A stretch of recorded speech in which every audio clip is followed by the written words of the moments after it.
Ladies and gentlemen, boys and girls, welcome to Zandvoort. My name is Steven Koenig, and joining me in the box, like always, is the world's slowest alien, fresh from Watkins Glen 6R. Gentlemen, how are you doing this evening? Good evening, Stephen. Doing well on yourself? Yeah, not just me, you too. We both did the whole Watkins Glen thing last weekend. I think both me and you are now relatively tired of Watkins Glen, so we're looking forward to a little bit of Zandvoort tonight.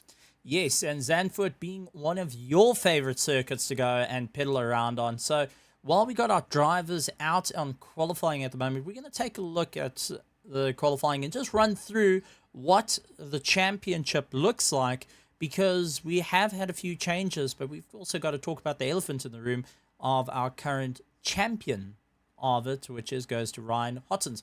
A big shout out to everyone there in the chat. Good to see you guys coming in and joining us. I see Humidifier saying first, so congratulations, first to the checkered flag goes Humidifier. Do you know Humidifier raced in the same race as Tim the cameraman in the same car? They finished a 24-hour race in 2 hours and managed to get the checkered flag. Was it that race? Yep, we found him. Okay. All right, let's head down to the circuit.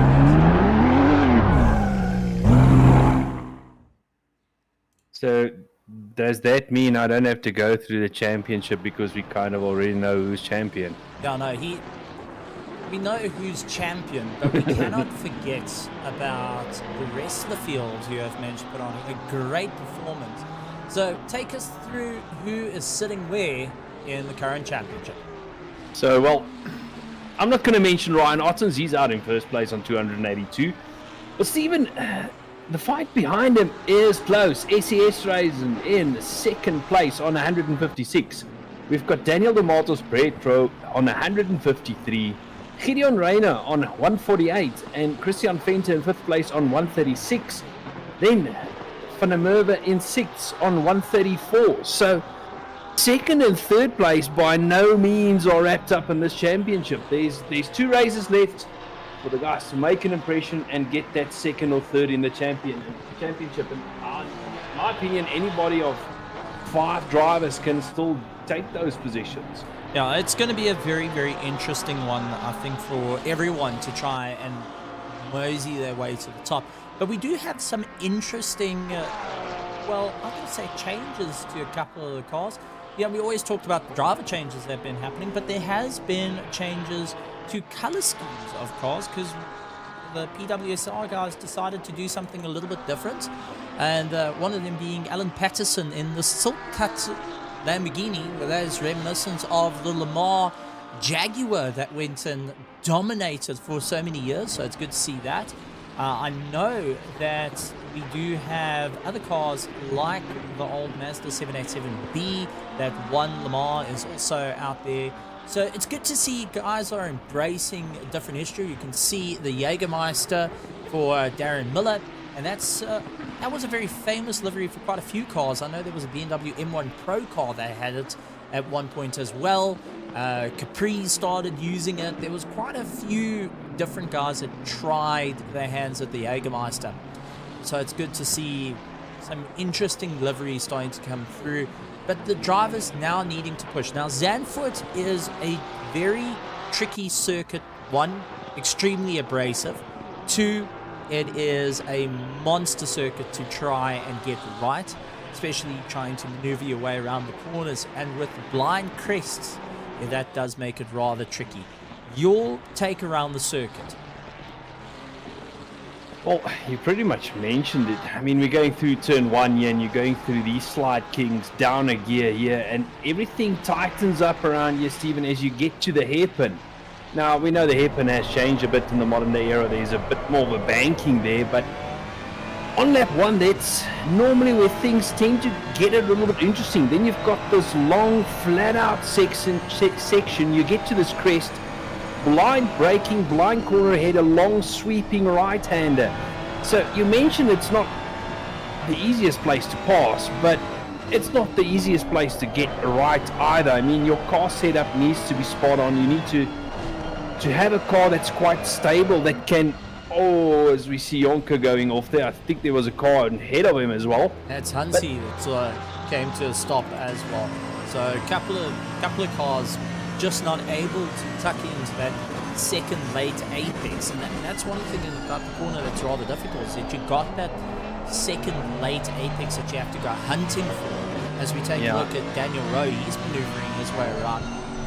Let's see if he can try and give us a bit of an understanding. You can see quite a bit of understeer to the car happening at the moment. He's busy wrestling with it to try and keep it all in check. And this is something I think we're going to see more and more of a lot of understeer.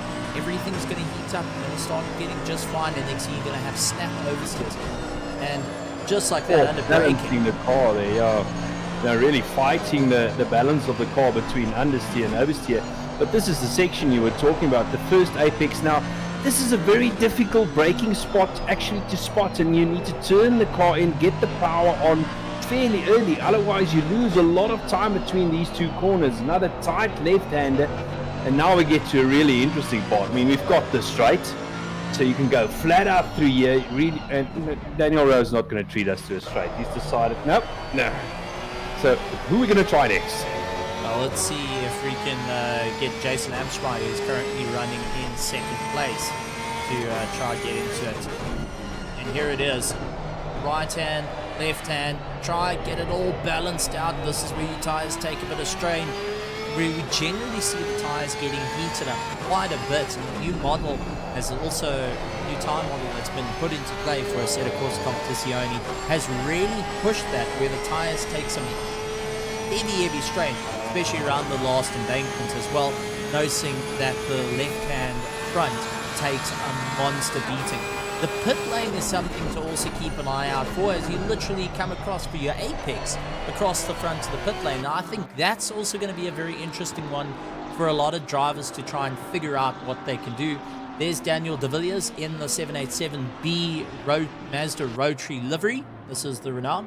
And a bit of history on the Renault Mazda 787B. I know it's a little bit offsides from a GT3, but prototypes, I rather love them, especially Rotaries, because a lot of people thought that they are fairly useless, and they're a little bit right on it.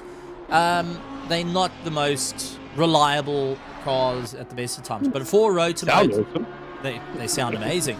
A four-rotor motor was an experimental engine that came in from Mazda to make a compact, powerful motor, considering they had a limit of they only allowed 4 liters.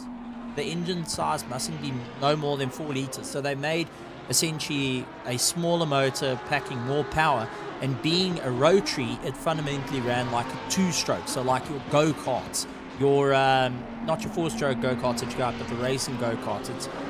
It takes 2 bangs instead of 4, which we used to with our normal car engines. Fuel efficiency wasn't great, but the amount of acceleration in and out corners made it phenomenal. It was extremely lightweight, and it was also the shortest wheelbase for the category during the time.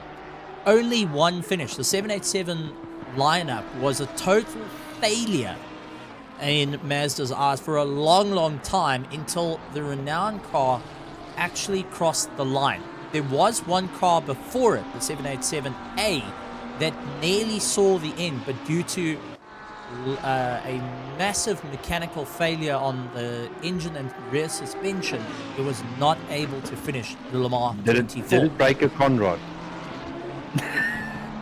No, if you go back to its predecessors when they were still building it, they actually had a substantial failure on the suspension that caused a shock absorber to go into the grandstands out at Suzuka. That's shocking. That is incredibly, just that puts a new meaning to putting a spring in your step. So the only Mazda 787B to cross the line, in the works. That's it, to cross the line successfully was this renowned car. Mazda's story is very close to what Ford had back in the early days with the Ford GT40, with a lot of it being a failure until one thing just worked out correctly. But they were never able to relive that same action ever again. It just fell apart. Much like Jaguar's success, did really well. The Silk Cut Jag was the strongest thing out there, but unfortunately, when it came down to their GTE, which was terrible and was taken behind the barn and put out of its misery very quickly, much like Lotus's GTE, the Lotus Warrior GTE. But in any case, that's me off to a tangent. We on to GT3 cars and stuff that which actually have conrods and pistons. Yes, and they're not considered failures. They have really been taking the world by storm, even to the point of replacing a lot of classes that we know, much like DTM, soon GTE fading away. It's going to follow with GTE. The GTE is going to fade away. GT3 will be taking its place, which will allow for more manufacturers. It's all got to do with price. That's it. It's more bang for buck, but well, taking a look, Daniel Rowe out in first place, having a great time there. Second place, Ryan Otten's our champion, as he keeps it going in the 298 Ferrari that has actually done really, really well. Interesting thing about the Ferrari, though, in Le Mans, we saw two Ferraris racing, a 488 and a 298 racing. And the guys went and said that the 488 was better in cornering over the 288, but was less fuel economical and didn't have the straight line speed as the 298. So interesting fun fact there. And apparently all the parts are a lot easier to work with and take out and work on the car. So the 298 becoming a little bit more of an interesting car. 992 GT3 Porsche. Now, not to be confused with the 992 Cup car. You've actually had a bit of a drive with it in iRacing and came down to the same thing as what a lot of our drivers have been saying here in ACC, where they're a lot more stable. True. ACC, I took it purely for a couple of laps. I actually did a race on it in iRacing, a 90-minute race. I actually swapped the BMW for the Porsche, and I must say it's a very stable car. It is a car that's going to take some development. Unfortunately, that was a fixed setup race, so I couldn't only change brake bias on the car. But it's got a car, or it is a car with a lot of potential across both platforms in both ACC and iRacing. And I think if you do take it and do a little bit of development on it, remember it's fairly new in both platforms. It's only been around for a couple of weeks now on both. So if you take it and you develop it, I think there might be a couple of guys, switching over to it and being it their new favorite car. The old Porsche, it was difficult to drive. It was tended to be snappy on you. You were waiting for that snap oversteer. So, well, let's wait and see come next season what it will bring. Oh, Robert McCall busy correcting me. 296. I do apologize. I went and upped it by 2 and called it 298. Thank you, Robert. It's the modified 296. Genuinely, there actually was a person that modified one. Customer car that they modified it to go a whole lot quicker. They added some turbocharger to it and superchargers and just try and get that car really on song. But this is where it's going to be interesting. Daniel Rowe out in first place. Second place is Ryan Otten. Morgan McCall going and putting himself in third place at the moment, which has been a really great show on his part. Jason Absmeyer up into fourth place, has really been climbing the way through. Daniel De Villiers in fifth. Daniel Dematros Petro in sixth, seventh. Conrad Volsking, along with Kilian Rayner, Sanjan Pillay, Ronaldo Boisma, Quan Duplessis, Johan van der Merwe, Mahath Musa in 13th, Justin Lotus in 14th, 15th is Nicholas Manuel. What I am noticing though is the mid-engine cars seem to be doing a little bit better with Zandvoort. So the rotation on these cars are allowing for a easier time, but let's see how it's going to do over 55 minutes. They do have one mandatory pit stop. They can choose to put a fresh set of boots onto the cars, a fresh set of tires. And I think that's where it's going to be rather interesting for a lot of the teams of, do you see enough tire wear to go and opt to put a new set of tires on the car to get yourself a little bit further up, taking that risk, that longer pit stop, or are they going to leave it out and risk draining those tires to a point of no return? This is one I'm going to lean on you, because you've raced with the pros, you've been there. What do you think will be more beneficial for the drivers? Some say I've raced with the pros. Stephen, all these guys would have done the long run testing, or I assume a lot of them would have done the long run testing on the practice service, so forth. So they would have put in the laps, and they will kind of know where that drop off point in the tires are going to be. So personally, I think it's going to be setup dependent. Some of these guys going a bit more safer setup, might have less tire wear, might be able to see the end of the race, 55 minutes. Where the other guys, more of aggressive setup that's going to be harder on the tires, might not necessarily see the end of the 55 minutes. But in a 55-minute race, I'm actually doubting if anybody's going to take tires in it. Well, let's head up to the commentary box while all the drivers are getting ready. I think it's a gamble at this point whether you're going to go that extra mile and change the tires. It may be a bit of a risk for a lot, but I do think there is a benefit to going and sorting out a new fresh set of tires on the car, considering the heavy tire degradation of Zandvoort as a whole. It's one of these tracks that is just, well, a bit rough at the best of times. So let's go down.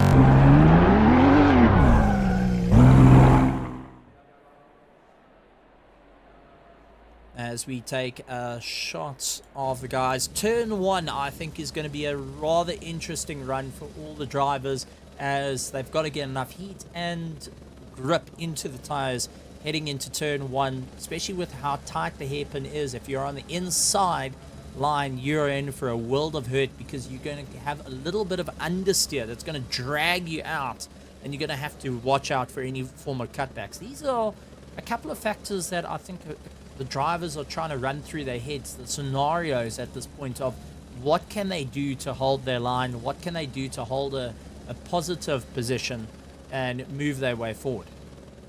Well, not just turn 1. I mean, the section of curbs, or the section of corners after that, I mean, you've got turn 2, 3, 4, where the track kind of narrows down on you, and it can sometimes feel like you literally, threading the needle through there, because there's barely enough space for two cars to go wide, or to go too wide. So I think it's going to be interesting, but yeah, I've got faith, Stephen, knowing the class of these drivers. I've got faith we're gonna make it through there and be on our merry way. It's going to be very, very interesting as the time goes on. 29 cars are going to be starting this race here at Zandvoort for round number 7, the second last round of the championship. And that says something. We on to the second last round, the crucial, where the points need to be. You really got to try and claw your way through. These are crucial moments that you have to try and go for something. And whether you win it or lose it, you've got to know that you've stuck in all the work to go and pull yourself forward. I mean, absolutely, as they make their way off onto the formation lap. Different to Thursday evenings, we've got a full formation lap tonight, so they've got some time to try and get heat into the brakes, heat into the tires. As it's going to be crucial for turn 1, able to slow the car down without having an incident. So, Stephen, I don't know what's going through the minds of some of these drivers. I mean, we mentioned first place is pretty much wrapped up. Ryan Ottens has it, but second, third, fourth, fifth, sixth, by no means are those positions guaranteed. There's still a lot to fight for in the rest, or the remaining 2 races of this championship. Well, Daniel Rowe in first place, Ryan Ottens in second, Morgan McCall, Jason Abschmeyer, Daniel De Villiers, Daniel De Batros, Petro, Conrad Volsking, Kirian Reyna, Sanjan Pillay, Ronaldo Boersma, Con Duplessis, Johan van der Merwe, Maeth Musa in 13th place, Justin Lotus in 14th, Nicholas Manuel in 15th, 16th is Tini and Kuber, Grant Sebastian, Alan Patterson, SES Days, Cameron De Bastos, John Ray Bertha, Darren Miller, Tiana's Bertha, Dean Cabasso, Ramona Yonka, Hansi Myberg, Graham Moll, Jaco Krobler in 28th and 29th going to William Wentworth. That is our field of 29 cars lining up. Drivers all looking to get the jump. Every single one of these drivers are going to really make their way forward. It's good to see the McCalls back and putting themselves high up. Well, Junior McCall's not there. Morgan is representing the McCall family. Jason Abishmar is looking to go and push forward for the Evolved Racing. Daniel De Villiers hoping to utilize the power of that Mazda 787B, spirit in that regard. Conrad Volskenk is busy looking at everyone ahead thinking, well, you're all going to get speeding fines and I'm coming for you. He ain't running away from this one. Daniel Dematros-Petro, we've seen some great work from him early on in the season. Gideon Rayner has also done some fantastic rabbit out of the hat moments. He's lying in 8th. Sanjay Pillay, though, in 9th place, is going to chase him down, try to close down on his teammates, taking 1st and 2nd. Ronaldo Boersma also one not to go and chuck out. Quan Duplessis, been a fantastic drive all season, hoping that he can go and claw his way through. So drivers all lining up, everyone looking to go for the fronts and try and take it away. Ryan Ottens, though, in 1st place with Daniel Rowe in 2nd place. Now, Ryan Ottens has nothing to lose at this point, but he can cost his teammates severely if he gets it wrong. Daniel Rowe's looking to try and get the jump on the inside. Let's see as they make their way to the start-finish line as we jump to the helicam. And let's go middle of the grid to get a bit of an idea as we see Ronaldo Boersma waiting for the green. It's all on Jim as we go to Tim in the heli. And away they go. It does look like Ryan Watson's off to a great one. Daniel De Villiers getting pinched as he tries to maneuver his way through. Ronaldo Boersma dropping back. Gideon Rayner trying to take a bit of a lunge around the outside of De Villiers. De Villiers making it, trying everything he can, but there was going on to a 3 wide, which you don't see often, especially in GT3 racing. Yeah, no, that's not something you see quite often. Daniel Rowe getting away quite well. He's out in 1st place, followed by Ryan Ottens. You know, will it or might it be a case, Stephen, if the driver that can get out in front might be able just to sneak away, especially if 2nd, 3rd, 4th, is kept busy in a fight? It might actually allow Daniel Rowe just to stretch his legs a little bit. But at this stage, Ryan Ottens, fairly close behind him. So is Jason Amsmeyer behind Ryan Ottens. Morgan McCall in 4th, Daniel De Petro in 5th. 6th, Conrad Volskenk. I mean, at this stage, everybody is still running extremely close, and it's going to take 1 or 2 laps for this race just to settle down a little bit and for the field maybe to spread out a little bit more. It's going to be a very interesting one, especially with the field how it is. I do think it starts getting into a point of lapping. It's going to be one difficult one. Here's where a couple of cars are overshooting Daniel Petro, managing to overshoot the corner. Conrad Volskenk getting a terrible drive there, like Daniel De Villiers to close down, but just got a little bit of a wobble on the exit. Ronaldo Boersma trying to chase him down. Sanjay Pillay has got Gideon Rayner and Quan Duplessis looking all over him. Gideon Rayner trying to look for that inside line, just not able to push it just as yet. And it does look like Sanjay, though, taking an early pit stop. So is Mahath Musa. And it does look like Grant Sebastian as well. So a couple of guys opting to do a very, very early pit stop with the pit window open. Yeah, I see a couple of cars in the background diving into the pits. Might be strategic move. They might feel that it might be a bit easier getting out in clear air and not running in the pack. But with so many cars pitting, that strategy might backfire, as we've seen so many times before. You think you're going to get out in clear air, meanwhile you're just going to get out in a battle with another car and that decided to pit at the same time than you. So interesting to see. We'll have to see if it works out. But immediately Daniel Rowe, he stretched out that lead to 1.3 seconds over Ryan Ottens. So does look like he's showing a bit of a clear set of heels. Conrad Volskenk going and running wide and onto the grass, gets him a full spin round. Daniel De Villiers just putting him onto the marbles and is able to get going. So the PWSR team just positioning himself correctly for the corner, managing to throw out the Porsche. Now this is where it's going to be interesting. The clawback as you move your way through is going to be a very, very difficult one indeed. It looks like Ronaldo Boersma getting right onto the back of Daniel de Villiers, hoping that he can try and utilize the pull as they get a little bit more pace out of the corner, really giving it everything they got to try and close it all down. But it looks like Ronaldo Boersma heading into the pits as well. So quite a few drivers opting to just go into the pits and to ensure that they get an earlier pit stop. It looks like Conor Rafalski goes well after having the spin. I actually had a suspicion he might pit at the end of the lap after that spin. You know, Stephen, that grass, once you're on it, there's no way of coming back onto the track. It's a lost case. It's just a case of trying to get the car slowed down and get back on track after that. But as I said, I had a suspicion he was going to pit at the end of the lap, maybe because he has fallen that far down the field, maybe try and get himself a bit of clear air. Just try and get that pit stop out of the way and get back into the rhythm. It also gives you a moment just to catch your breath and go, all right, well, I need to put my head back into the game and keep going. One person that's got his head into the game is Jason Abschmeyer, and he's going after Ryan Ottens, really hounding him, trying inside, outside, trying to figure out what can work. As we heard from Luca Addison saying the Ferraris aren't the best off the line, especially with rolling starts, that low-end torque just not quite there for the Ferraris. It seems like the rest of the cars are a little bit okay with it, but soon as it gets going, it starts to try and gallop away from the field. But Jason Abschmeyer really trying to pull down the reins, but Morgan McCall is starting to close down as much as possible and really start getting into the little battle. Maybe going to start seeing where there's an advantage and where he needs to push the tires, where he can actually back off and rather keep it going for a little bit longer.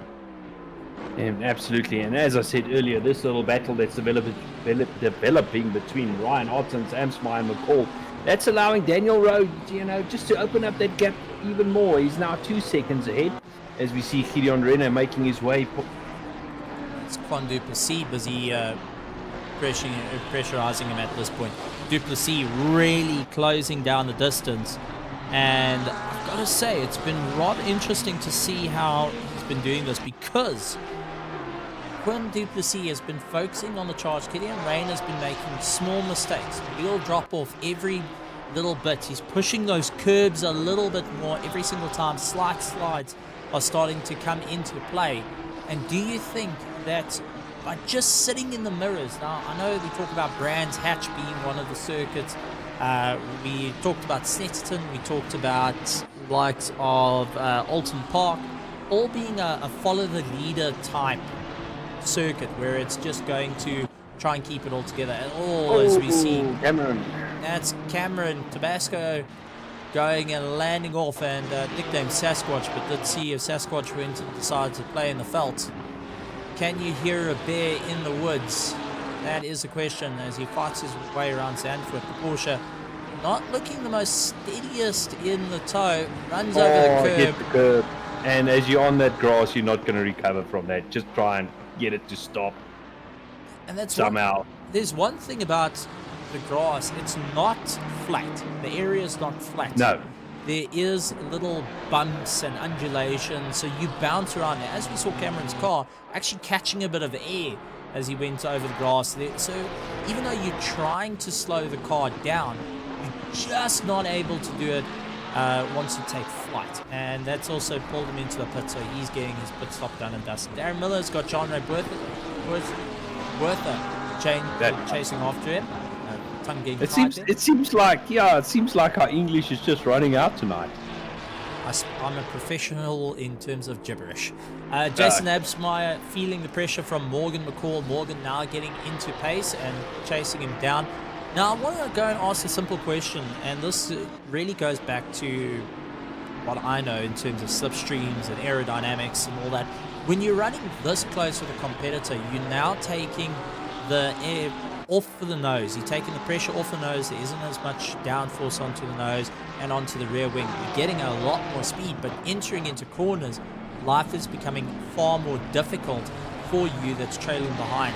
These are the things that, as a GT driver, that you've got to be so aware of, is trying to slow the car down and get the nose tucked into the corners and not going and understeering for that. Yeah, and it's not too friendly on the front tires as well if you're going to do it for extended periods of time. So that's also something that you need to watch out for. But Stephen, you touched on it earlier. Like as you see, Morgan McCall is going to have a look on the inside. The side's against it, but it ties into what you mentioned earlier. Getting into those rear view mirrors, and on a track like this where it is difficult to pass, it is a real strategy. Getting to the rear. Oh, as we see Dean Cabasa, that was kind of a moment they had there. That was Miller who landed off into the weeds. Dean Cabasa was going defensive to the middle. Nearly contact with Van der Merwe. But let's actually take a look. I know Dean Cabasa was trying to go defensive, holding that middle line. Miller hunting him down, following that slipstream. Jean-Ray Bertha trying to close down onto the back of him. And you could see under braking, just ran out of road. And unfortunately, it did look like Dean Cabasa sort of drifted slightly back to try and get himself back onto apex under braking. But that's just maybe car drift as it goes through. But unfortunately, Darren Miller taking a heavy brunt there of going way off the circuit. Nice to try and clear some of that dirt off his tires. Yeah, as we have a look at Morgan McCall making his way through this tight section, you can actually see the Ferrari getting a bit unsettled because of the Porsche in front of it. Steven, we spoke about it, but quickly back on that subject, getting into the rear view mirrors of the car in front of you around a track that's difficult to pass on is a real strategy. You're trying to get the guy to mirror watch, essentially. As you see, Morgan McCall, he's in the slipstream. Don't know if he's close enough to have a look at turn one. Nope, he's going to stick behind Amschmeyer, follow his way through for another lap. Don't know if there's... Steven, I don't know, besides turn one, what other, overtaking possibilities are there around Zandvoort? You've got, I don't know the hairpin that they're going through now, but you maybe have the tight right-hander leading into the second hairpin as after the short back straight, if you want to call it that, as a maybe overtaking possibility. If you can line yourself up through this section and get a drive, you can probably get a little bit on the inside and try and force your competitor out wide a bit, but it's going to slow you up and also file you up for the double apex here. It's one of these circuits that's it's going to take a lot of time and effort to get around your competitors. And Morgan McCall just running out wide and unfortunately losing out a tremendous amount of time. Yeah, that's going to hurt your drive. I was talking about this little section, this right-hander, which might be an overtaking possibility, but you really need a good drive out of that tight left-hander, which Morgan did not get at that stage. So Daniel de Villiers making his way around. Dean Cabasa has got Jean-Ray Bertha chasing him. Porsche closing down under braking, but just not having the brute force out of the corners. Morgan McCall actually pulling into the pit, so Morgan going in pitting, that's going to also change things up a little bit. Maybe trying an undercut. It's a possibility at this point. Gideon Rayner going after Kwandu Duplessis. At the moment, Morgan McCall needs to come ahead of this man, Ronaldo Bosma. He has completed these pit stops. He's running in 18th position at the moment. William Wentworth trying to make up a bit of time. He's getting a bit of a jump. And it does look like that's Nicholas Manuel going and giving him a bit of room to former teammates going and having a great race with one another. Darren Miller going after Jan van der Merwe. Jan really keeping up a big defense against the PWSR. Jägermeister really trying everything he can to lock it down and try stop that raging bull from getting a bit around it. This is one where it's going to be tire preservation. This is going to be keeping a rhythm. This is going to be a focus and momentum. As we see Van der Merwe going out. You were talking about mirror watching. I think that's what exactly happened there. You watched the mirrors, you drifted slightly off the circuit, you didn't realize that it was starting to come and turn in and tighten up on you, and your lander falling off. It's one of these circuits that is just very, very difficult to master. So I'm not quite sure how it's all going to work. The guys are going to have to really dig deep on this one and showing what the pros can do out there of how they can improve it. As we see Gideon Rayner pulling into the pits in the background, he's trying to make up a bit of time. Yeah, you said it. It's a very flowing circuit. You need to get that flow right. And if you don't get that flow right, unfortunately, you know, the pace is going to suffer as we have a look at Bushman making his way around. He gained a position after Jaco problem. I think Jaco actually had a problem where he fell off, and Jaco running for Team Saki. Saki. Saki like in the music or Saki like in the wine? Very good question. For anyone that is teammates of Jaco Problem, maybe you can tell us. But I think, as we touched on, this is going to be a very, very challenging circuit, especially for the end of the championship, as we get ourselves ready to take on the new track, Valencia. It's going to be a bit of a practice, because Valencia is very similar to Zandvoort in the way of how it feels. You got to keep really tucked up behind your competitors and ensure that you can really force a mistake out of them instead of going for those massive overtakes that we used to see on tracks like Spa and the likes of Kailami, and the list can go on.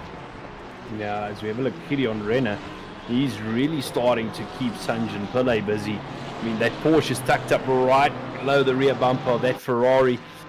Trying to follow him around, Stephen, as closely as possible. He's not going to be close enough to try and do an overtake here, but he's going to try and keep close through this tight section, tuck up behind the Ferrari, through the next two left-handers, maybe try and get past him at the end of the pit straight. We'll have to see, but, you know, behind them, Musa is also not too far behind, so Renner can't just set his sights on Pillay. He'll have to watch out for Musa behind him as well.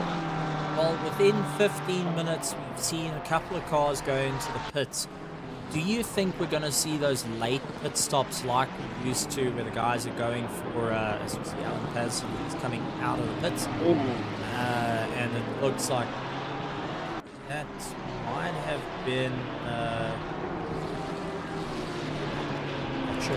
Oh, you spoke about the pit exit being basically right. You're feeding into the racing line on turn one. And that pit exit got a little bit spicy. Yeah, and these are factors that the guys are going to be careful of. Hansi Myberg losing out of position to Cameron Bastos.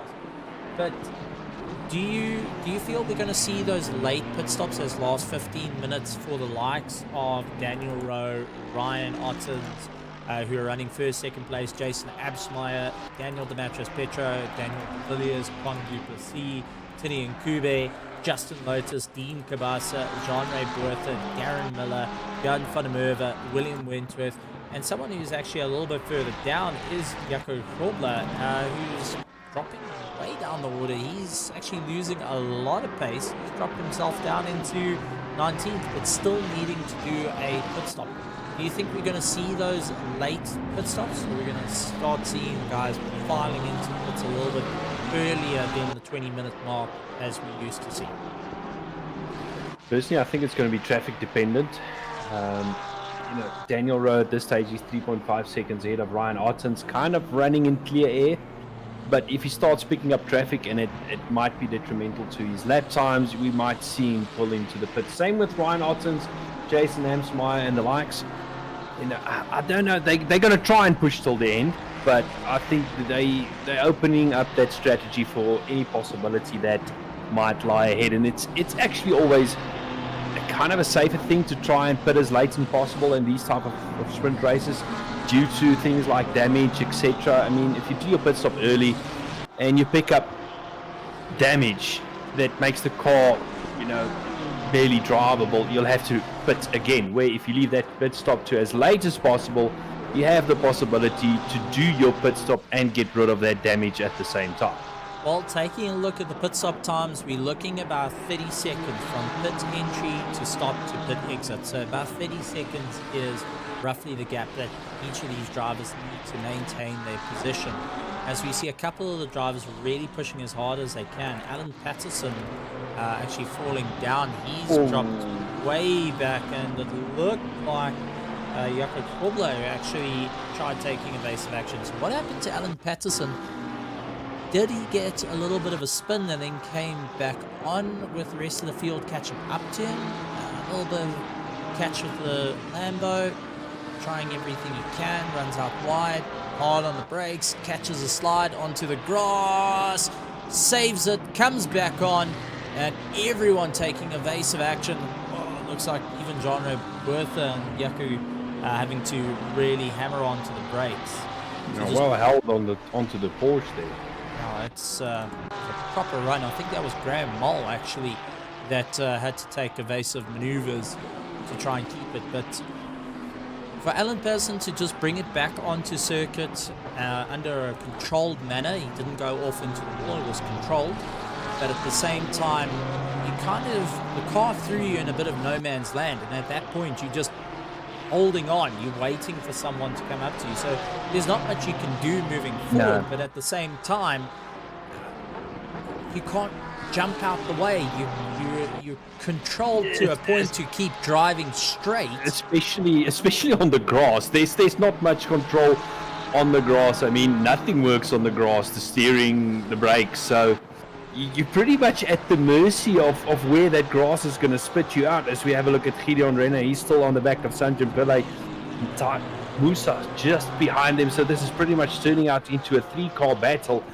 I get the feeling Renner wants to get past Sanjay Pillay as quickly as possible because he's starting to feel the heat from the BMW of Musa behind him. Well, this is it, and this is a battle for 16th, 17th, and 18th position. One of our closest battles are currently on circuit.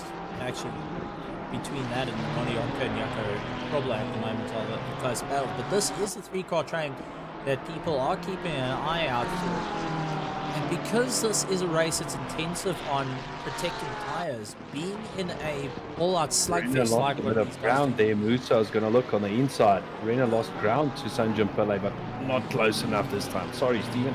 No problem. It's just not having the same drive. But Gideon Rayner and Mahath Musa, Sanjay Pillay having to go on both the attack and defense.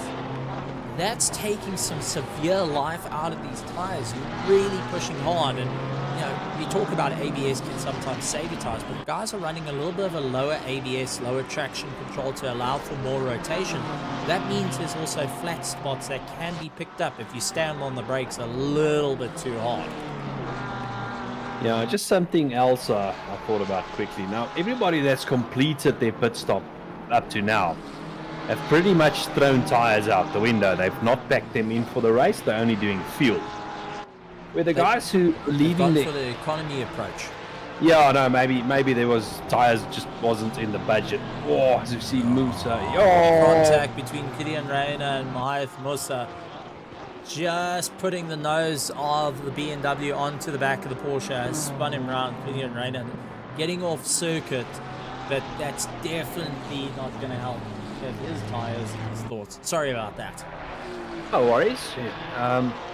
But the thing is, if you do your pit stop early, you've thrown tires out the window, where the guys, and I've spoken about damage and all of those kind of things, the drivers that have left it too late or later in the race, you have the option of tires available should the tires wear out to a point where, you're losing drastic amounts of lap time. You've got to look at 30 seconds. And to put 30 second spacing is going to be a difficult one. I mean, take a look. Daniel Rowe out in first place is only 3.5 seconds ahead of Ryan Ottens. Ryan Ottens is only 5.8 seconds ahead of Jason Amschmeyer. 3.8 seconds back from him lying in fourth is Daniel Dematros Petro. 1.8 seconds back from him is fifth place Daniel De Villiers. And then you got 3.6 seconds Juan Duplessis. All the guys are keeping within under 10 seconds of each other to ensure that they can get closer and closer for a fight and to look forward to taking on a bit more of a challenge. The thing is, you are also in a prime position to react to what the car is doing in front of you. If the car pits, you can pit behind it. You can try and mimic the pit stop, or you can undercut, or you can overcut. Where if you're out in first place like Daniel Rowe, he's relying solely on the information that the car is giving him, the information that he's received from his team and from the practice, to figure out a strategy that will work. You can be sure a race engineer is busy talking to him, saying, all right, this is what you need to do to try and get that car a little bit further up the road. but it's something that all the guys need to be aware of. As we see Cameron de Bastos having a terrible time, yellow flags in the sector. I think Cameron de Bastos actually lost the tail end of the Porsche, getting a slight bit of oversteer on turn in. You can see it busy skipping, which tells me the suspension's a little bit hardened up. Goes out wide on the grass and straightens up. So avoiding the wall, comes across. Sliding on the grass does protect the tires a little bit, but noticing what the driver did is once he hit the grass, and this is what a couple of the drivers have been doing, is once they hit the grass, they don't actually turn the steering, they straighten it up. They try to drive the car through the grass, gently slow it down and bring it back, versus what most AM drivers would do. And I'm going to put myself in the same situation because I'm an AM driver.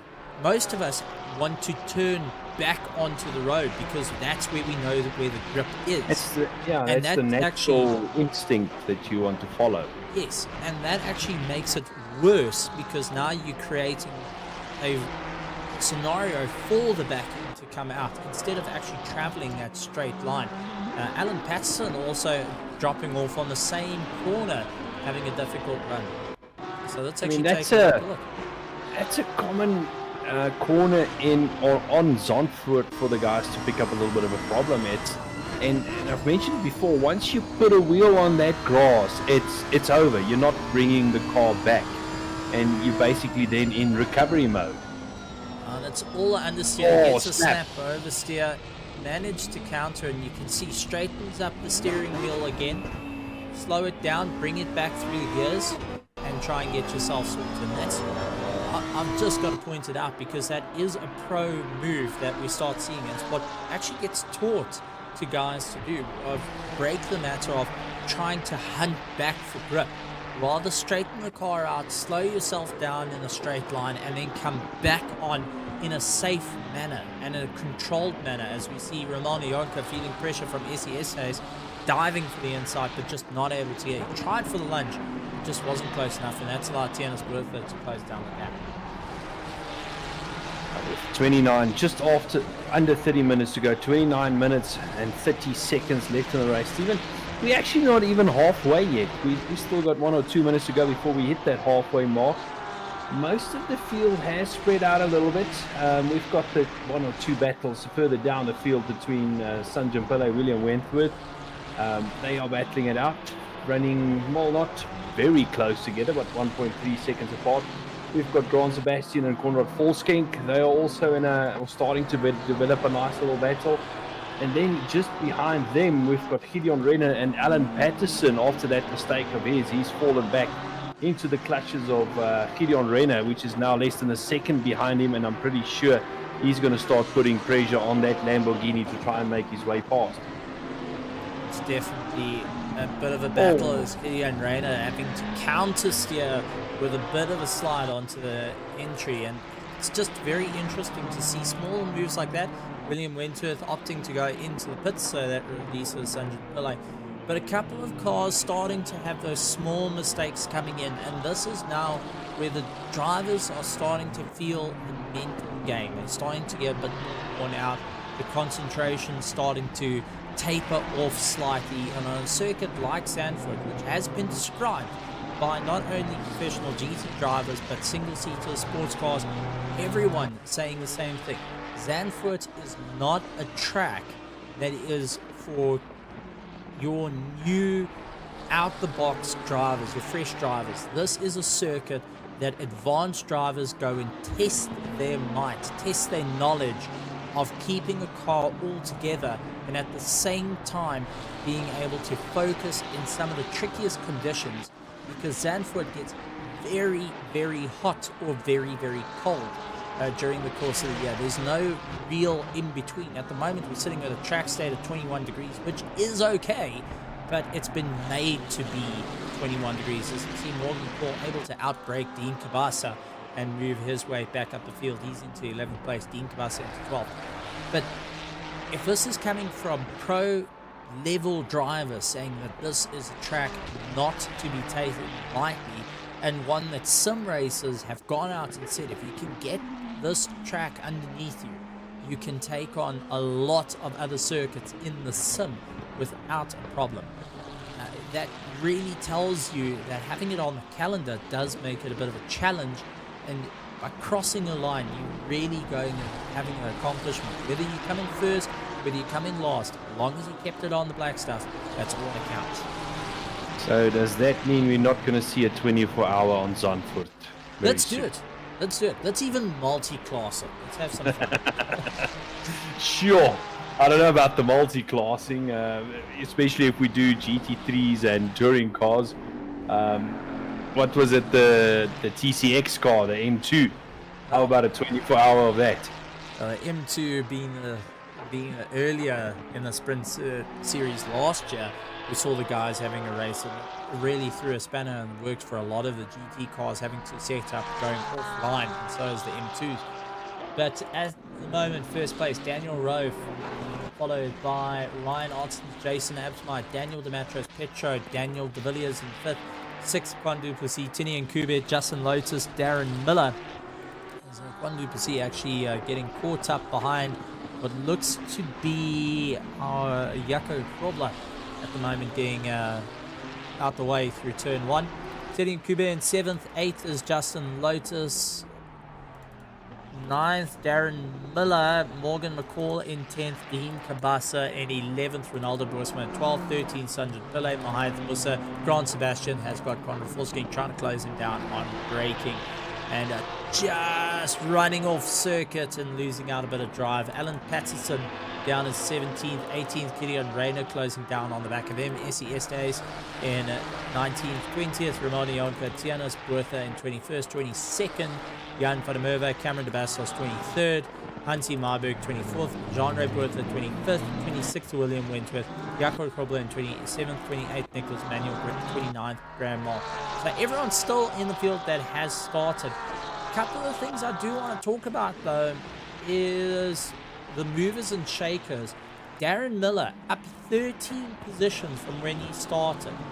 Dean Kabasa up 13 positions from when he started. Everyone else, Daniel Rowe is exactly where he started. Ryan Otten's exactly where he started. Jason Abschmeyer up 1. Daniel Dematros Petra up 2. Daniel De Villiers up 5 positions. He's maintained his position from where he started. He started in 5th. He's in 5th. Quan Duplessis up 5 positions. Sidney and Kube up 9 positions. Justin Lotus up 6. Darren Miller, as I said, up 13 positions. Morgan McCall down 7 positions. And that Ferrari looking a little bit second-hand. What happened there? It almost looks like it's a total disconnect from steering wheel, pedals, and everything. It's not even accelerating. So let's see. No, looks dead. The brakes. Yeah, everything's cool. Into first gear, and then boom, total disconnect. Steering wheel just went straight, pedals. There's no pedals or anything. No pedal, no steering, and a car wandering off. They were able to get it back to pits, but was doing so well, and then nightmare struck. They just haven't been having the luck, and we've seen so many of it where guys have had these odd disconnects, and this Bushma invented a new track. Yeah, Bushma deciding he's going to try the short circuit. This is into turn 1, trying to make his way through. Oh man, I've got to say this season we've seen more catastrophic wars. We see Bushma just running out wide on the grass, bumps, and moving himself. That Porsche. About that floor tray you used to have in the sump that you left behind on the curb. That's one way of doing it. If there was any damage to a sump, that would be it. This season, I've got to say, has been the most that we've seen for major hardware failure. A lot of guys having pedals, steerings, randomly just giving out on them, just giving up the ghost. And that's over wear and tear, or the cat jumped across your lap, or maybe you didn't say happy anniversary and you got the USB pulled out. We've seen a lot of catastrophic mechanical failures, if I can put it that way. Yeah, I mean, last season was all about wildlife. We had spiders and all those kind of things. And this season, it kind of is the mechanical failures. And I really feel for Morgan. I mean, he hasn't had the best of luck the last season or so. And I really hope in the near future things start turning around for him, because he was on a really good drive. I think he had real potential in this race. He's completed the pit stop. He was, as we like to call it, in net first place. I mean, he was first of the guys that had completed their pit stops, and then to suffer something like that, I mean, it's gut wrenching. It's gut wrenching. As we have a look at Volskink, he's setting his sights on Sebastian in front of him. This is going to get a little bit interesting. That Porsche seems very nippy in the tights and twists. If you can get that rear end or keep the rear end under control, following a little bit of a tighter line, then going out wide, trying to get the drive down to this section. The short straight lies ahead. He wants to get the power down early without the rear end complaining too much, but I don't think he's going to be close enough to have a look on the inside for the next right-hander. I think he'll have to tuck in behind, get close to the Ferrari of Sebastian for the as we see the rear end complaining there. But yeah, he's lost some ground now. Lost the drive. Definitely turning into a very, very tricky one, and each of the drivers. Jason Abschmeyer into the pits though as he drops down. Let's see, Sunjin Pillay is going to be coming past him. Jason Abschmeyer trying to get himself going, but he is going to lose out 2 positions so far, 3 positions, 4, 5. Oh, that later run just never had enough spacing. Just coming out of the pits now ahead of Gideon Reyna and the braking. But that is going to open them up for a attack as he's going to try to get a bit of heat to them. Interesting enough, Jason Abschmeyer was stopped in the box for 35.3 seconds. That's tires. That's tires. So he's done fuel and tires where the rest of the field hasn't. Are we going to start seeing this? Maybe is it a trial to see what he can do tomorrow evening for the Grid Championship, trying to maximize the points now for the Sprint Championship. He knows these are the points, but is on a charge to better tomorrow. Maybe that's a process that's going through the Evolved Racing, taking a gambler on this. Well, the Wednesday series traditionally started out as a practice for the Thursday series. Might be a case that he wants to see what the car does on new tires, low fuel. Maybe try and utilize that to his advantage tomorrow evening. I don't know. It's a possibility. The only one that can tell us why that happened is currently in the car, and I don't think he's going to talk to us. You can try ringing him up. I very much doubt if you're going to get an answer. It's not Kleinans. Kleinans I can pick up the phone and call. Maybe Loic as well I can pick up the phone and call. Might get a solid nasty word coming out from it as well. But it is a possibility. But just one I want to shout out to. If Robert McCall is still there in the chat. Load shedding. Load shedding, God. Robert, if you guys do have Discord, especially like for Morgan McCall, tell him to come to under the interview room in the media room on Raceface Discord. Let's put the young man out there just to have a chat. I know it's been a rough season for you guys, but as a racing family, you guys have persevered, so I'd like to actually have a chat. So to the McCalls out there, if you can, it would be nice to have a chat to you guys and just to get some input. Probably what would be a good one is to have on speaker and actually chat to Robert McCall Jr. just to get them all in the box, because we like to show support to the racing families out there. Alan Patterson used to race with his son Kieran Patterson. Kieran's actually gone overseas and is doing well for himself. So Alan Patterson going and taking up the mantle at the moment as he's getting chased down by Jason Abschmeyer on fresher tyres, really pushing that Lamborghini. It shows. That Porsche just looks so much more planted than the Lamborghini through that section. It just seems like, it's a quicker car at this stage. You can go through the corners quicker, new tires, low fuel at this stage, and oh, for a moment I thought Alan was going to pit there, but it actually he's showing him by. Is letting Jason Amsmeyer by. The indicator was on there for Amsmeyer to pass. I actually want to take my hat off to that. I really want to take my hat off to that because not everyone does it.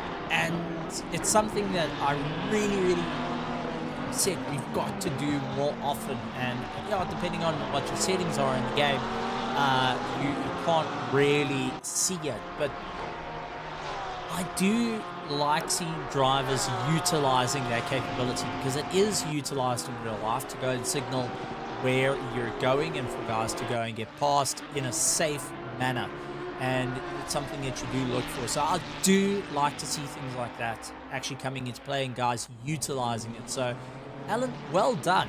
And also at the same time not losing time because he doesn't have the driver behind him trying to guess how to get by or when he can get by. He's able to just let the guy go and chase in after him, but also show him what line to be on, because then he doesn't muck up the line that you're aiming for. I mean, these are all the factors that come into play. Daniel Rowe in first place, Ryan Orton second, Daniel Machos Petro in third, Daniel De Villiers in fourth, Juan Duplessis in fifth, Teddy Nkube in sixth, seventh is Justin Lotus, Darren Miller out there in eighth, ninth is Dean Kabasa. They all still needing to pit. First to everyone that's pitted is Sanjay Pillay, Mahath Musa, Ronaldo Boersma. That is your top three that have pitted. And Sanjay Pillay is only 3.9 seconds behind Dean Kabasa.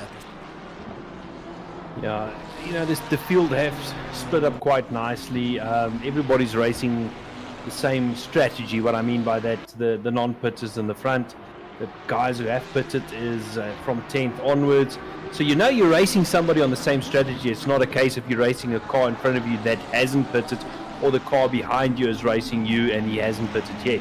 So, and I actually kind of like that to see as we have a look at Juan Duplessis. He is making his way around. Daniel De Villiers right in front of him, trying to make his way past the Ferrari, trying to get into that slipstream round this last corner. Let's see if he can get close enough. Get in that slipstream. See Daniel just going to the inside of the track, middle of the track. I don't wonder where I've seen that before, but deciding to take the normal racing line as Nkube is not close enough at this stage, or Quan is not close enough at this stage, sorry. Juan Duplessis actually giving a little bit of a cheeky flash earlier on, just saying, I'm coming, buddy. Just trying to let the driver know that he's moving up. Jason Absmite trying to go around Conroy Fulskin, looking to go side by side in a very difficult part of the section. He's able to get the drive, but has got essentially a brick wall in front of him as Conrad is not backing down. This is a police cop. Go back to the old Leon Schuster days where the cop will stand dead in the middle of the road and put his hand out to ensure that you ain't getting by. That's what Conrad is doing to the likes of Jason Absmeyer, who around the outside. Goes around the outside. Unfortunately, under braking, the advantage does go to fresher tires. Killian Rayner battling it out with SESS, and Essie just trying to go for a cutback, dives up on the inside, trying to get the drive out, but just not able to get it as yet, as it will be put onto the outside line for this next corner. Now that was pretty great racing going around there, or through there side by side. I mean, that's a part of the track that tightens up. It's very narrow, and it takes some doing to get two cars wide through there. As we are back with Juan Duplessis in his fight with Daniel De Villiers. Does not seem to be that close this time around. Stephen, don't know if he's going to have the legs on that Lamborghini. The Bull staying out in front, Ferrari keeping behind it, the prancing horse. So he'll have to follow him through and try and make up, some ground during the course of this lap and try and get closer to him next time around on the pit straight. Do you think Juan Duplessis at the moment is hoping that he gets the power of the Ferrari LMDH that won Le Mans underneath the back of his car, just to try and get himself a little bit closer at this point? Well, but to do that, he's going to need a car that looks very similar, but it's called an SF90, which has battery power. I don't think he's got battery power in the 296. Doesn't an alternator and a battery count? It depends on where the battery sends the power, Stephen, and I don't know if you connect an alternator to the wheels if it's going to give you that much power anyway. Well, gonna be interesting stuff indeed. Daniel Rowe, though, putting in a bit of a gap, not having too much issues, but he's got Ryan Otten's trying to close him down. He's 5.2 seconds behind. Remember, Ryan Otten's at the moment is just extending his gap into the championship. He has taken the championship, as there's no way people can get the points closer to him. But a race that's happening on is a little bit further back at 16th and 17th and 18th place, which is Gideon Rayner and SES Ace. Both going and opting for no tyres, so they're all on old tyres and they're really pushing. One person who's starting to climb the field is Jason Abschmeyer as he closes down to Grant Sebastian, trying to go and look on the inside. It does look like the tyres do give it an advantage to gain up a little bit of time, but you've got to open up the spacing a little bit more before you go in for the stop, that's for certain.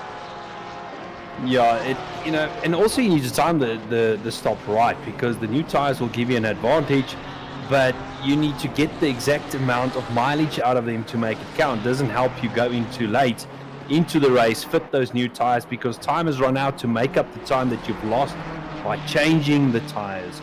It needs to be an advantage, and what I mean by that, the time you gain out on track must be more than the time you've lost in the pit stop. As we see Sanjan Pillay, he is on track with Dean Cabassa. They're going to go side by side. Sanjan's going to try and go around the outside, but I think he actually wants to stay side by side to have the inside line for the next corner, which he does manage to do. Oh, very close. And yeah, Musa now going to try his hand at this, taking the big beaver teeth BMW. Oh, Sanjan just not giving room. Both of them getting a little bit topsy-turvy with one another. Both able to save it.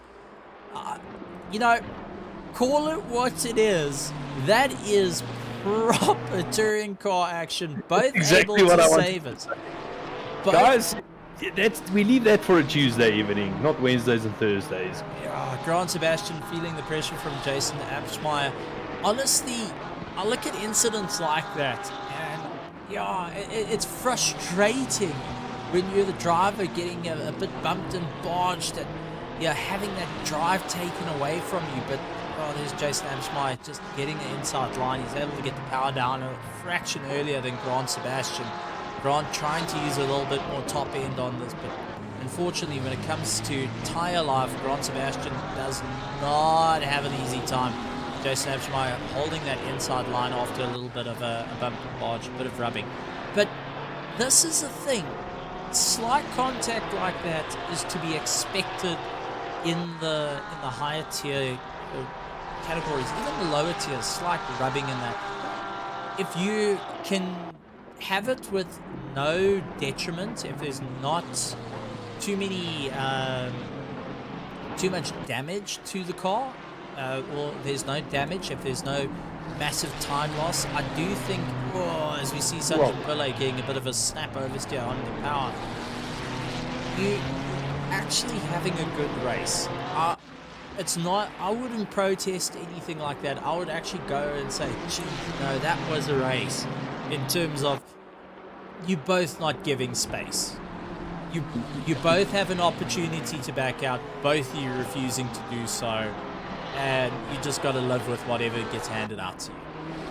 I mean, as we have a look at Jason Abschmeyer, he's still on the back of Grant Sebastian, still hasn't found his way past there. And then we've got to have a look at Cabassa and Sanjan Pillay. They going at it again. And Musa got... Musa, I think, going on the inside. He just narrowly missing the field, now having to come back on. And I actually want to take a look at that. It looked like he went for a dive on the inside line. Let's go to the helmet cam. We'll make sure to turn off the microphone so we don't hear the words afterwards. Sanjan Pillay getting a bit slowed up. It does look like that Dean Cabassa having a bit of a rough time. And just looked up the inside. There was a gap, and the door closed in on him. And Musa trying to make his way through, but he had the door open. But Sanjan Pillay came down under braking, and just what Sanjan I think what Sanjin tried to do there is he tried to take a late apex and try and, do the cutback. And Musa maybe was not expecting him to do that. And that's where we saw the contact, as we've seen Sanjin Pillay now making his way past. So eventually got past there, but I don't know, Stephen, that is a possibility. The gap was definitely there, but it definitely did look like Pillay was going very wide to take the late apex. This is the thing. It's being aware of the competitor, taking that opportunity to lunge up the inside. You've opened the door, and you've got to be so aware that someone will take that opportunity, and it does close you down on the apex. Jason Absmeyer, having those fresher tires, runs out a bit wide. A little bit of rubbing and bumping and barging between the two, but too much time loss between Grant Sebastian and Jason Absmeyer. But Absmeyer definitely not leaving as much room as would Grant Sebastian would like. But the two of them able to keep it together. But yeah, interesting times there. Kwandu Pusi, he's going in and out of the pits. Let's see if he gets ahead of Sanjin Pillay. Dean Kabasa staying out though. He still hasn't pitted. He still keeps on going. He's going to chase down the Hybrid Academy driver. Darren Miller in 6th place hasn't pitted. Tini and Kube hasn't pitted. One person that has made up some fair amount of ground, Daniel De Villiers. He's closed up a bit of time to Daniel Dematros Petro. Ryan Otten 6.4 seconds behind Daniel Rose, so he's lost out a bit of time there. But these are all little battles we see him forming. Gideon Rayner going in on the defense of SESA is trying to close down. And going into turn 1, you don't want to be on that inside line because it just goes and understeers on you. I'm yet to see a car that can take that inside line and sit comfortably within it without you going and sweating and without losing too much time. So getting pushed all the way to the inside line and you're having to commit to that line does make things rather difficult. It does. And try doing that in a touring car on the inside line with GT3 passing you around the outside, as we had during this weekend. And even with GT3, you might have all the aero in the world. You have lots of power, ABS, traction control that stops gain and slip. You've got all these advantages, but the corner tightens up. It becomes that hairpin that you don't want to deal with. The camber changes. You start getting a little bit of an undulation. You start sliding out. It just, there's too many things that can go wrong. And very few people are just going to send it and hold it. I'm yet to see, in Formula 1, we've seen the guys send it, make it stick. But taking a deep breath while doing so. So we see Ronaldo Burswa, Jason Absmeyer taking the outside line. He is going to have the advantage as he's able to sweep across the nose, get onto that late apex and get back onto the power ahead of Ronaldo Burswa, slowly closing down the gap. But so far, Kwandu Pusi is leading out of everyone that's pitted. He's in 6th place. Daniel De Villiers trying to chase him down. Sanjin Pillay, who's in 8th place, is 3rd of everyone that's pitted at the moment. He's got Dean Kavasa trying to close down the distance as well. So a couple of guys just getting themselves sorted. Only one that has taken tires is Jason Absmeyer. Kwandu Pusi was stopped in box 5.2 seconds. Daniel De Villiers 7.0 seconds. Sanjin Pillay 5.7 seconds. Dean Kavasa has yet to pit. He's got Jason Absmeyer.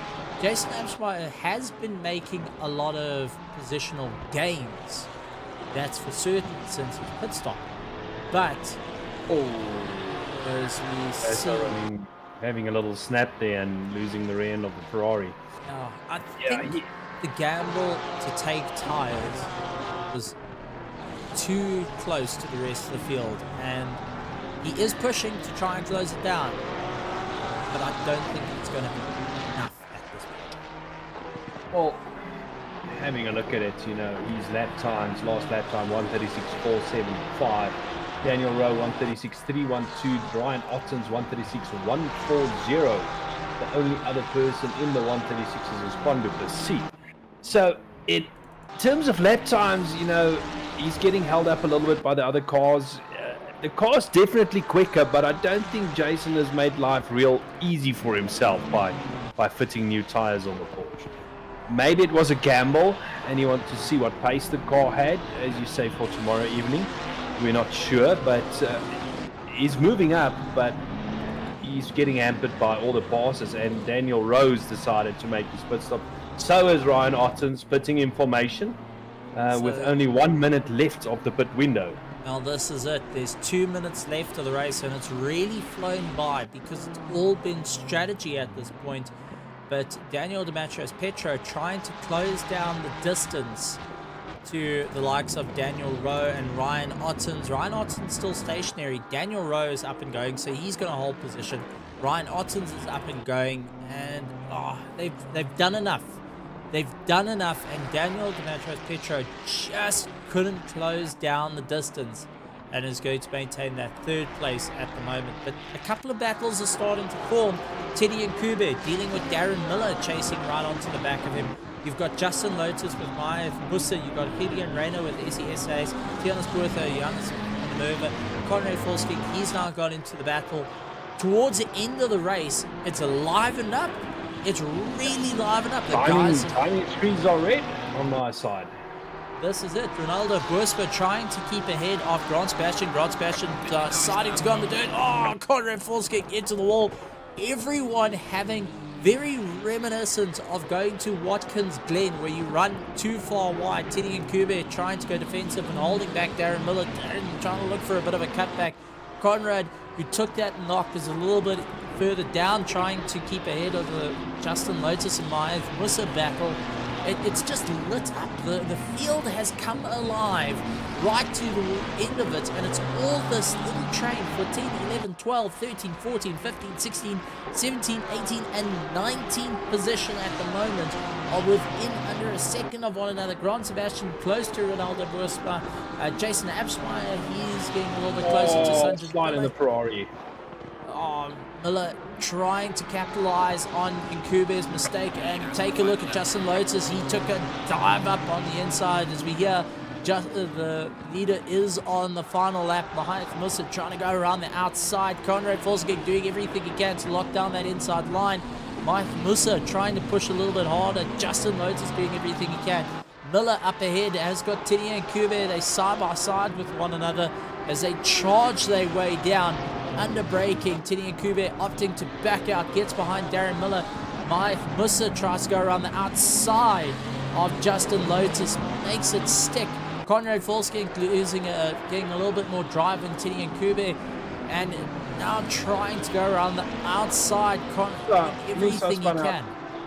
Musa has spun out of this one, and what a fight is this turning into. Alan Patterson also getting involved in it. 1 lap to go. Jason Absmeyer dealing with Sanjay Pillay a little bit further up there. That's 6th and 7th. Ronaldo Bursman dealing with Grant Sebastian right onto the back of him. Tini and Kube has got Conrad Volsking. Justin Lotus has got Alan Patterson. Myath Musa has fallen out. Johan van der Merwe and Essie Esterhuis coming across the line. No. Is it? There was a slow car there. It was a slow drive. Was there contact? Or was it someone's running a bit out of juice? Ooh.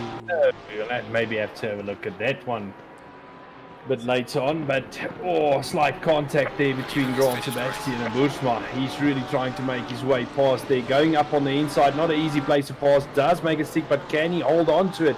Can the Porsche come back at him at this stage? Looking around the inside. Contact between the two. And that has allowed Darren Miller to come by along with Teddy and Kube and Conrad Volsky. Daniel De Villiers going after Quan Duplessis, but our leader and winner, Daniel Rose, second place going to Ryan Ottens, the Hybrid Academy, locking it 1-2. Daniel Demetrius-Petro for the Spinella team doing a fantastic job in third place. Quan Duplessis getting ahead of Daniel De Villiers. Sanjan Pillay keeping ahead of Jason Absmeyer to the line. Sanjan Pillay keeping right ahead of the Evolved Racing, Jason Absmeyer. Darren Miller keeping ahead of Tini and Kube. Conrad Volsky tried his best. Justin Lotus closing down the distance. Alan Patterson in 12th. 13th going to Grant Sebastian. Ronaldo Bursma has got Myath Musa onto the back of him. Drag race to the line. 0.1 of a second between Ronaldo Bursma and Myath Musa as they come across the line. Kilian Reiner getting ahead of Ramona Jonker in 18th place SES days. Jan van der Merwe dealing with Jean-Ray Bertha going out wide. Jean-Ray Bertha just not able to leg it to the end. And finishing out in 21st. 22nd, Dean Cabasso, Cameron de Bastos, William Wentworth, Hansi Myberg, Jaco Krobler, Graham Moll, Nicholas Manuel, and last would be our dear friend Morgan McCall, who was just not able to get it to the line. Let's head back to the commentary box. Wow! Did the race come alive in the last 2 minutes? I'm pretty sure you're out of breath. Yes, I won't even lie. That was a proper race to the line, and to get into a battle like that, it was just insane to see how the entire field closed up on one another. Jason Abschmeyer taking new tires does show it's a little bit quicker, but it's timing that just puts you in the right position. Unfortunately, he just never had enough spacing to close down on the rest of the field. And this is little factors that the drivers have to be aware of. Let's actually just take a couple of the highlights as we wait for drivers to come and join us in the commentary box. We've got Daniel and Daniel in the interview. All right, so let's take our third place man, Daniel Dematras-Petro.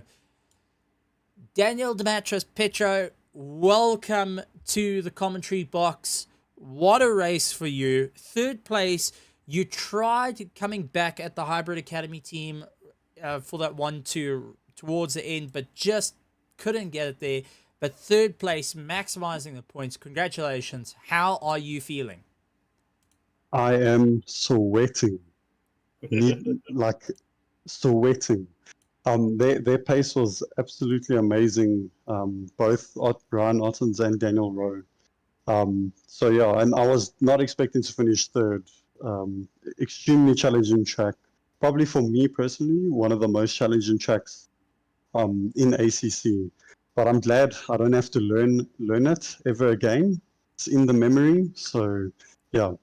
It's done. It's dusted. It's put done. behind you. Third place. Yeah. So, how was your tires looking towards the end? Because we saw a bit of a strategy happening where Jason Abschmeyer took tires, but it cost him a severe amount of time. You opting not to take tires. What's the thought process there? Is the tire grading not as bad as one would think, or is it just drivable for that duration? Yeah, Stephen, I think for me, the whole time, the strategy was always going to be one set of tires. Fortunately, I was able to do a long distance race on Monday, so I could really then feel how the car would behave. And from that race, I knew that, okay, it's going to be one set of tires. I was getting comms from teammates that were saying, Jason is on the huncher, he's climbing up. And I was getting a bit nervous there, towards the middle of the stint. But yeah, I know with this track position is everything. So people are always going to make it difficult for him to pass. But yeah, I'm glad that I stuck with the one tire strategy. And now with maximizing the points, round 7 done and dusted for the GT3 Sprint Series brought to you by Raceface. Heading into round 8, Valencia, brand new circuit, something that guys haven't driven around. They haven't got a lot of experience around the circuit. What's your thoughts in the closing of this championship with that last round on the horizon?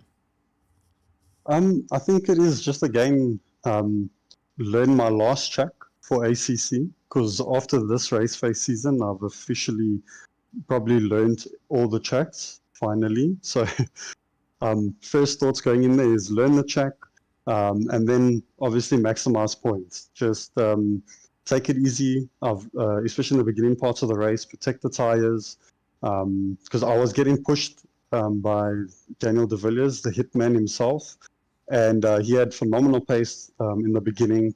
And I think I just protected tires, and I think that paid dividends towards the end of the race there. And same's going to happen in Valencia. I really think it's just going to be a protection of tires scenario and maximize points. Don't do anything hairy. just make it to the end and yeah, see where I'll end up in the championship. Oh, it's absolutely phenomenal to see this. Yanaman, do you have any questions? Because this is the very few time we actually get to chat to Daniel Demetrius-Petrov. For anyone that doesn't know, he's a man, the myth, the legend, and the hardest person to ever get in contact with, in my case. But at least we're not going and messing up the surname too badly. But Yanaman, any questions from your side you would like to ask Daniel? Well, from my side, Daniel, you said you were sweating.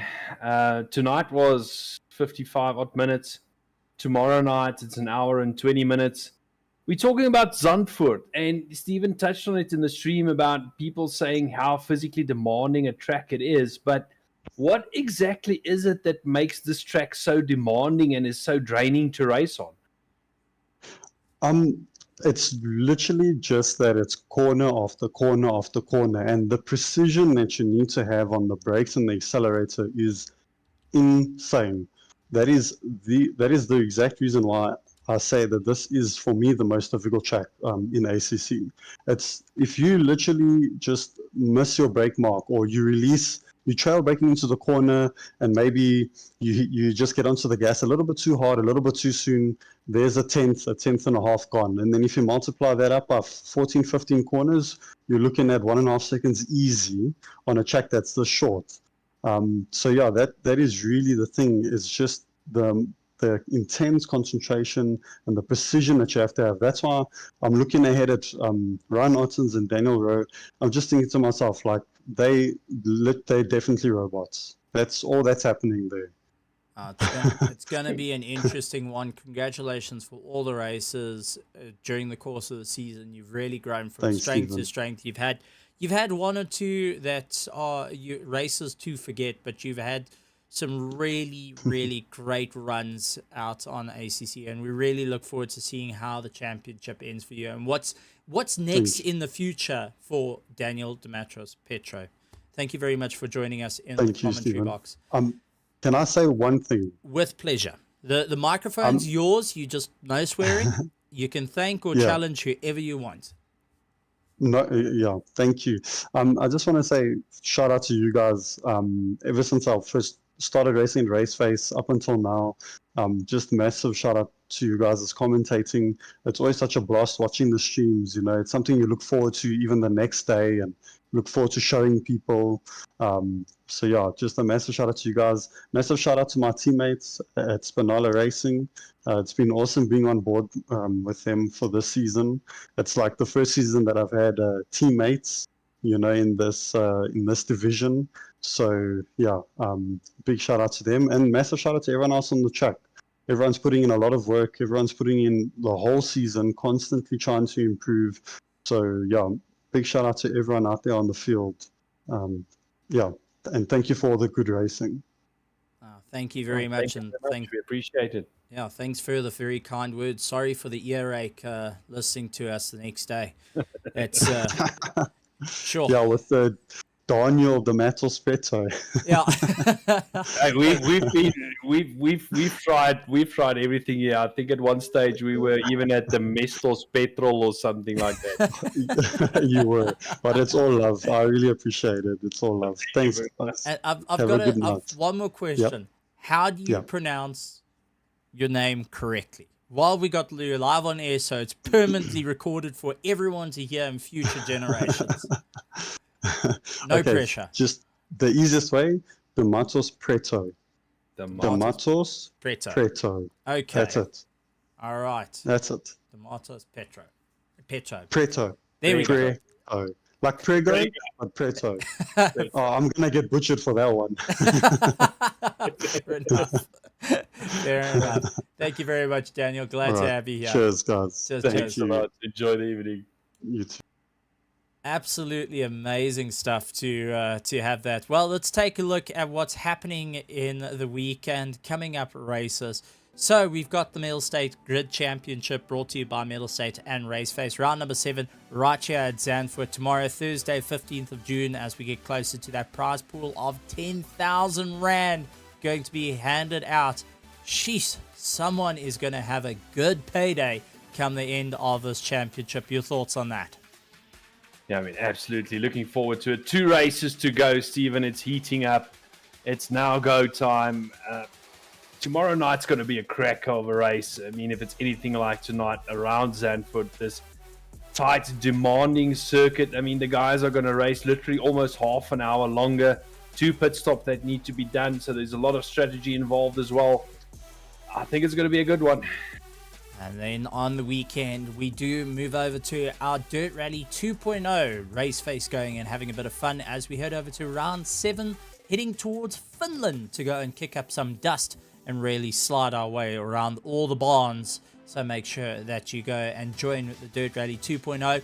Registration's still open starting on Sunday the 18th of June. So really go and have a bit of fun out there if you want something a bit different from our usual GT3 action. Next week, we do have our final race of the GT3 Sprint Series, brought to you by Raceface at Valencia, Wednesday, 21st of June. Really looking forward to it. A new circuit, a new challenge, and the drivers really having to pull a rabbit out of the hat for this one. We cannot forget also round number 3 of our iRacing TCR League, Tuesday, 20th of June at Okayama International. And let's see whether the touring cars can keep it all together, or they're going to understeer off the road and landing off into oblivion.